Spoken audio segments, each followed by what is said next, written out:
At the very beginning of the episode, we see a hitman, someone known for killing anyone for money. His name is Sakamoto. Sakamoto is on a mission when a group of thugs approaches him, but he doesn't even break a sweat. One by one, he takes them down, like it's just another day at the office. He eliminates every last one of them without hesitation. In the background, a narrator tells us about Japan's once legendary hitman, Sakamoto. His name was enough to make any gangster shake with fear, and other hitmen, they idolized him, wishing they could be like him.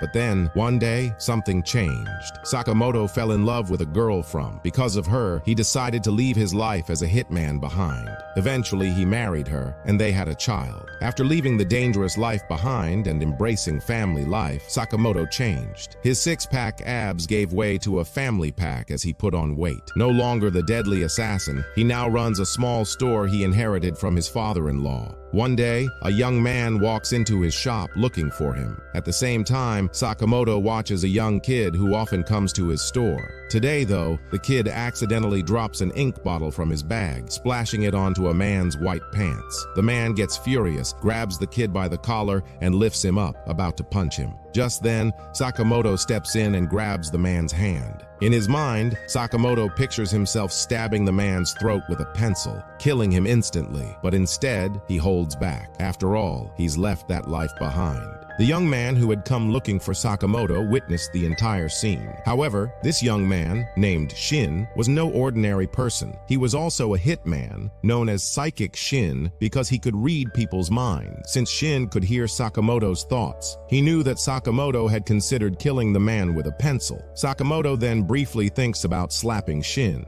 Sensing this, Shin becomes scared and hurriedly introduces himself. "I'm Shin. Don't you recognize me? I used to work under you." They step outside the shop to talk. Shin then asks, "So you really work at your father-in-law's small shop now?" In reality, Shin wants Sakamoto to return to his old life. But Sakamoto silently thinks, "My days as a hitman are over. I'm never going back." However, since Shin can read minds, he says, "You were a legendary hitman. Every gangster feared you. How could you just leave it all behind?" Instead of answering, Sakamoto starts eating ramen. Shin then comments, "You've gained a lot of weight. It's hard to even recognize you now."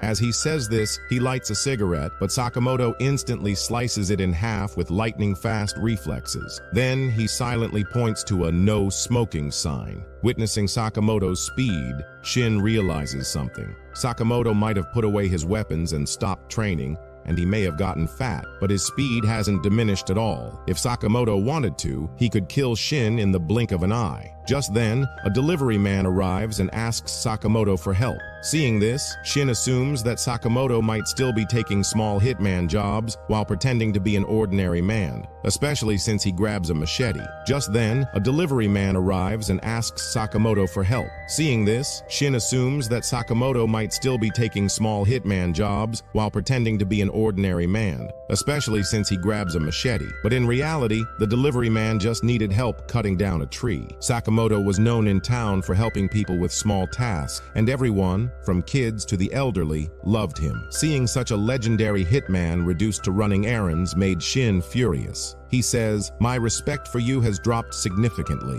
Later, as Shin sits in his car, he reflects, "It's been 5 or 6 years since I last saw Sakamoto. Even though he's gotten fat, his aura hasn't faded. If only I could work with him again." At that moment, Shin receives a call from his boss who asks, "Did you convince Sakamoto to return?" Shin replies, "No." His boss then gives him a chilling order, "Then kill him. Our underworld has one rule. Once someone leaves, they must die. If you can't do it, I'll send someone else." In truth, Shin had been sent to kill Sakamoto all along.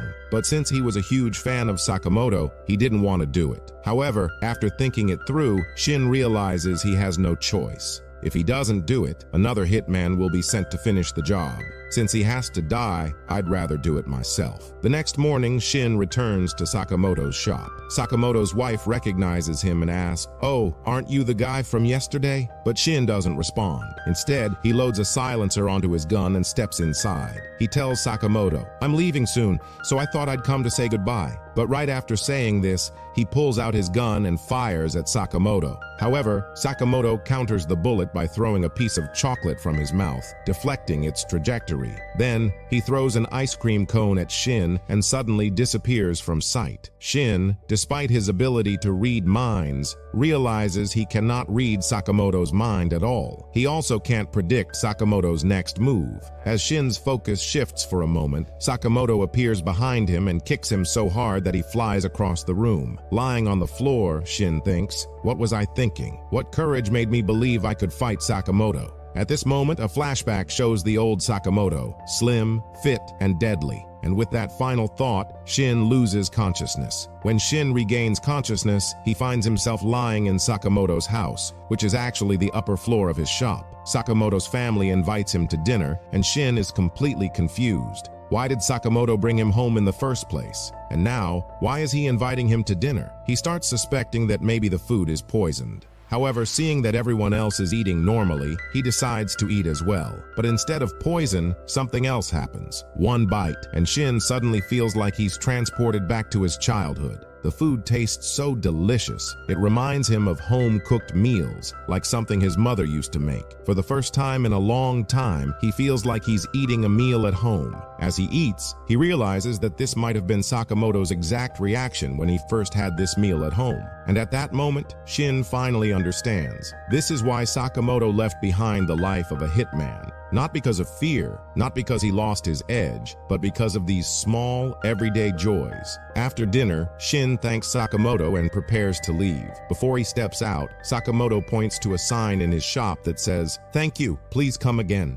Shin returns to his gang, but his boss is furious. "Why couldn't you kill Sakamoto?" he demands. Shin bows his head and pleads, "Please, let Sakamoto live. He's happy with his family." But everyone bursts into laughter. His boss scoffs. "Listen, Sakamoto broke the rules of our world. He abandoned his duty. That means he has to die." Shin then says, "All right, fine. Take my life instead, but let him go." His boss smirks. "Oh, really? Okay then. You die, and we'll spare Sakamoto." But inside, the boss is thinking, "Why should I listen to this idiot? Sakamoto is going to die anyway." Unfortunately for him, Shin can read minds, and in that instant he realizes dying won't help anything. Might as well just kill this bastard instead. Without hesitation, he points his gun at his boss, and the fight begins. Meanwhile, back at his shop, Sakamoto is sitting quietly, but he hears everything. How? That's something we'll find out later. Sakamoto presses a button, and bro, this is where full John Wick mode kicks in. The moment he presses it, his entire shop transforms. Hidden compartments open up, revealing an entire arsenal of weapons. Remember when I said he gave up his weapons and training? Well, turns out, he gave up training, but not his weapons. From the armory, our Japanese John Wick picks up his treasure gun, an electric weapon that shocks enemies on impact. No real bullets, because honestly, Sakamoto doesn't even need real guns. Back to the fight. Shin is still alive thanks to his ability to read minds. He can predict when someone is about to shoot or attack, allowing him to dodge and survive. But suddenly, someone fires a rocket launcher at him. Miraculously, Shin manages to survive even that. Then, the boss orders his men, "Don't go near him. He can read your minds. Surround him and take him out from a distance." Shin's gun is out of ammo. 3 men close in on him, ready to take him down. But just then, beat! From behind, Sakamoto appears, zapping everyone with his treasure gun, sending electric shocks straight to their backsides. Seeing Sakamoto there, both Shin and his boss are completely shocked. The remaining thugs charge at Sakamoto, but he only brought one weapon with him, a pair of chopsticks, and with just those chopsticks, he starts wrecking everyone. At one point, he even catches bullets mid-air with the chopsticks. Bro, you gotta understand, this is a Japanese anime. Even in his chubby form, Sakamoto is moving at lightning speed, taking down everyone around him. Yeah, he got fat, but inside, his raw combat power is still unmatched. The boss, now desperate, orders his men, "Shoot him down!" But Sakamoto effortlessly dodges every bullet and then slices their guns in half. Sakamoto doesn't stop at just the thugs. He takes down the boss as well. Shin watches in absolute disbelief. He knew Sakamoto was strong, but this was legendary Hitman level stuff. Still in shock, Shin asks, "How did you even know I was here?" Sakamoto smirks. "When you passed out, I planted a tracker inside your gun." Shin sighs. "All right, as promised, I'll leave the city today." But instead of letting him leave, Sakamoto tosses something at him,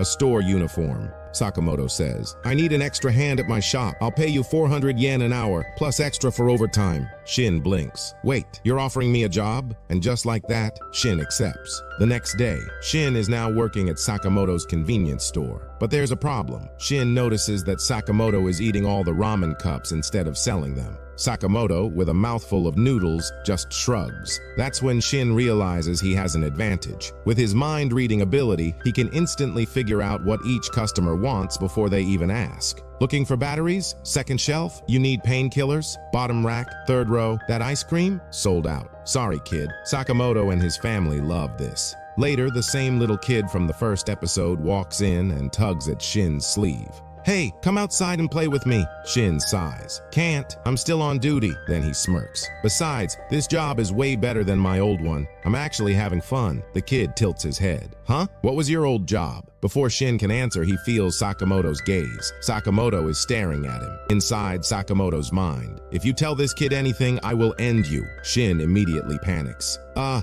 used to be a janitor. Yeah, clean toilets for a living. The kid wrinkles his nose. Ew, gross.